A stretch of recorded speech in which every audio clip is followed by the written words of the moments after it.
Let's talk about impaired vision. When we say impaired vision, we're talking about a broad spectrum, from mild blurriness that a pair of glasses can fix to complete blindness where there's no light perception at all. As nurses, our job is to understand not only the conditions that cause these changes, but also how they affect a person's day-to-day life, their emotional well-being, and their safety. We'll start with refractive errors, the most common cause of blurred vision. The shape of the eyeball determines how light focuses on the retina. If it focuses perfectly on the macula, that's emmetropia, or normal vision. If the eyeball is too deep, light focuses in front of the retina, and you get myopia, or nearsightedness. If it's too shallow, light focuses behind the retina, and that's hyperopia, or farsightedness. The fix could be glasses, contact lenses, or surgery. We measure refractive errors with ophthalmic refraction, trying out different lenses until the patient gets the clearest image. Technology has advanced. Wavefront analysis can detect tiny imperfections in the cornea, and LASIK can be customized to correct myopia, hyperopia, or astigmatism. Now, let's define some terms. Vision impairment means best corrected vision of 20/40 or worse in the better eye. Low vision means the person still has usable vision but needs devices or strategies for daily tasks. Blindness ranges from best corrected vision of 2400 all the way to no light perception. Absolute blindness means no light perception at all. Legal blindness is best corrected vision of 2200 or worse in the better eye, or a visual field of 20 degrees or less. Legal blindness doesn't always mean total blindness. Some people still have functional vision, and that distinction matters for patient education and for determining disability benefits. Assessment starts with history, cause, onset, and how it affects daily life. Someone with macular degeneration struggles with central vision, which makes reading difficult. A person with peripheral loss from glaucoma may have trouble navigating safely. We also measure distance and near visual acuity, visual fields, contrast sensitivity, glare response, color perception, and refraction.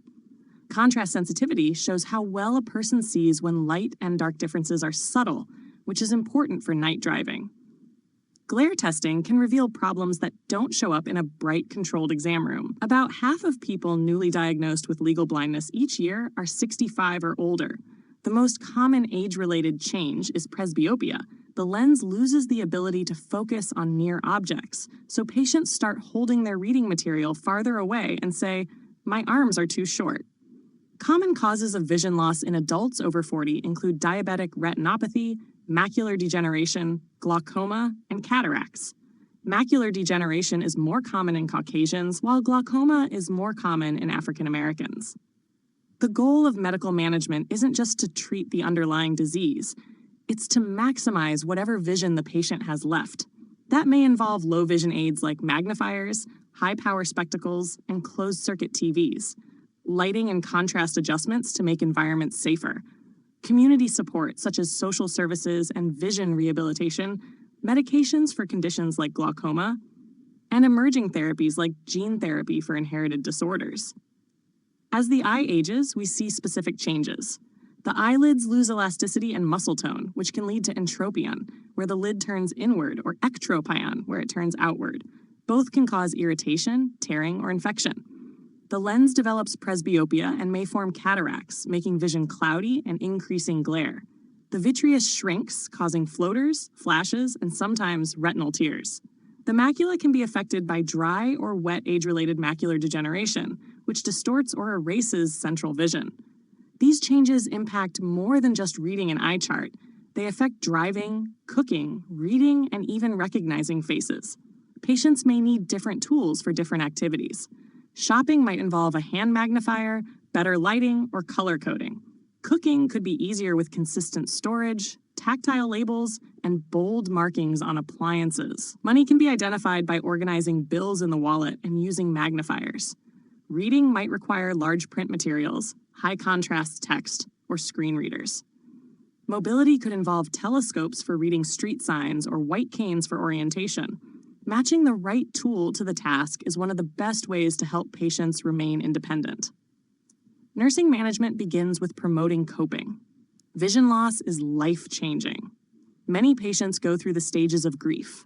denial, anger, bargaining, and sadness before reaching acceptance. Our role is to support them through that process and help them adapt.